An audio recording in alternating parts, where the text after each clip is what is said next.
itibarsız dünya, itibar etmek günahtır. İntihar etmek günahtır.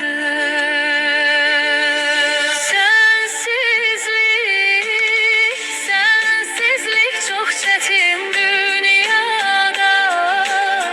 Gəm yazılmış kısmetim, kalmayıbdı taqetim. Sevmeydi niyetim, şahit olmaz kalbime Allah'ımdan başka bir kez. Salar sessizce bir ses.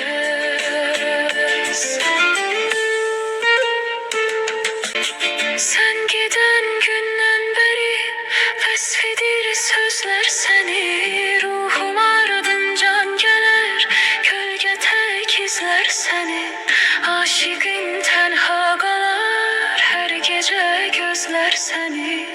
Hasretinden mahvedersen sen beni. Bilmez idim dert veren derdimin dermanları. Gün gelir pişman olar nefsinin kurbanları. Dünya tehtinden salar şahları sultanları. İtibarsız dünyaya itibar etmek günahtır. İntihar etmek günahtır.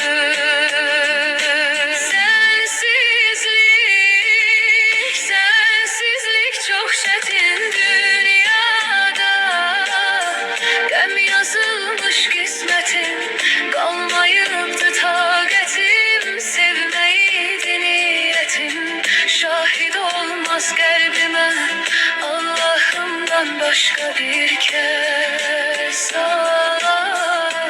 Salar sessizce bir ses.